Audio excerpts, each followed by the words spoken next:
All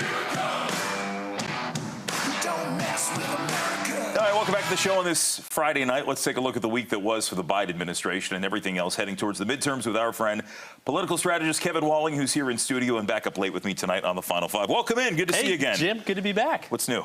Not much. Happy 5th anniversary, too. We wanted you in. I know. I was overseas.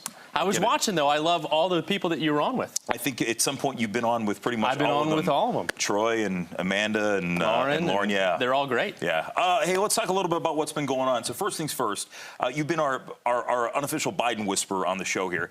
And look, we know there's been a lot of focus on the polls, a lot of focus on the approval numbers, looking at about 38% and change if you look at the Real Clear Politics average right now. What's the vibe here? I mean, you're coming towards a very crucial midterm here. What needs to be done to juice those numbers? Yeah, it's a good point. Listen, you look at approval ratings across the board on every world leader with the economic situation that's going on, inflation that's rampant across the world. Everyone's numbers are down. We saw Boris Johnson get thrown out of office just this past week. So I think those numbers are reflective of the struggle that a lot of Americans are facing when it comes to rising prices at the pump, at the food store and things like that. And that's why you're seeing the president really step up his game. He was in Ohio this past week talking about workers' rights, talking about saving the pension of 2 million American workers across the country, and you're going to see a lot more of that because he needs to boost those numbers. Well, when you look at Ohio, too, there was a method to the madness there, because not only were you looking at some aspects of the American Rescue Plan, he was there because there's a very crucial Senate election coming up here. We've talked about the midterms. You have Tim Ryan, a popular congressman, running against J.D. Vance, a venture capitalist who is Trump endorsed there.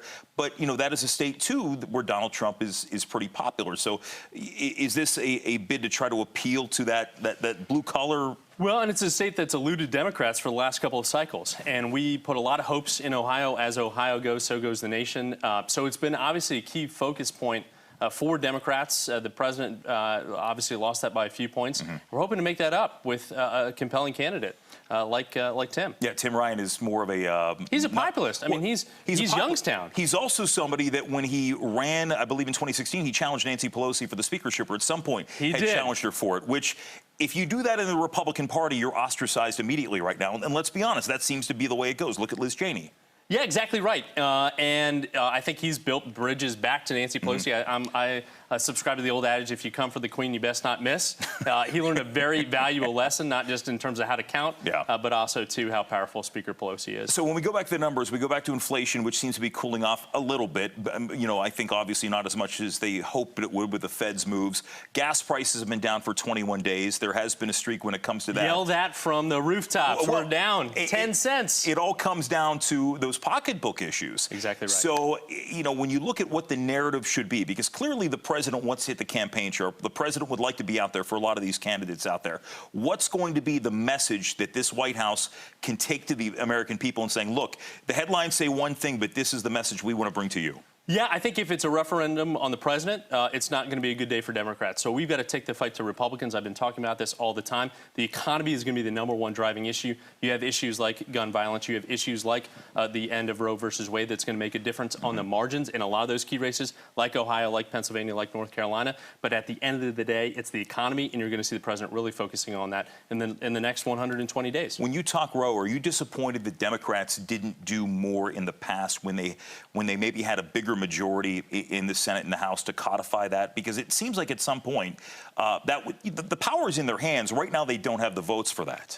Yeah, I mean, we talk all the time about that when we had those 60 votes in the Senate for the first couple of years of the Obama administration. Listen, we had a lot of pro-life Democrats as part of that caucus. We were never going to codify Roe that way. We've taken our eye off the ball. The Supreme Court has been an animating issue for Republicans. Donald Trump campaigned on that. He released that list. Republicans get animated on judicial issues. We need to see Democrats do the same thing and vote based on the Supreme Court. Right after I got off the air last night, I walked into the newsroom and saw that you were on with Shannon Bream on Fox News. As you were wont to do many times here. You had said something interesting, because there's been a lot of speculation about what happens when you get it after the midterms. We get ready for 2024.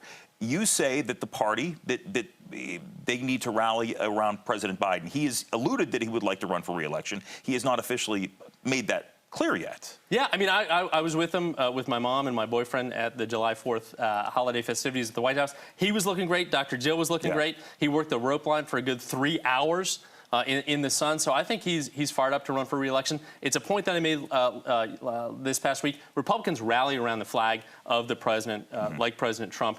Whenever there's any kind of issues with the president, we love to abandon. We love to wring our hands. We love to complain. We love to whine. Instead of saying, if you want to make change, if you want to codify Roe, we need 2 more Senate seats. Let's go accomplish that. And the best way to do that is to get behind Joe Biden. So when there is it's a lot of talk about people leaving the West Wing, whether it be Kate Bedingfield, who had been by the president's side even when he was vice president, do you look at that as more palace intrigue, that the focus should be more on the midterms at this point, or is there some sort of storyline we're missing? It's absolutely palace intrigue. Listen, we're 2 years into administration. You know how hard these people work. You have them on the air all the time with you.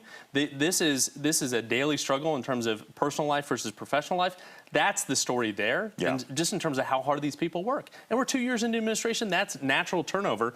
At this point, I think we were through 4 national security advisors with Donald Trump and maybe 3 chiefs of staff. So I don't read into it that much. Kevin Walling, it's always a pleasure to have you in. Good to see you again, my friend. Your mom's here tonight, too. She is. Thanks for coming in. Good to be with her. We're back after this.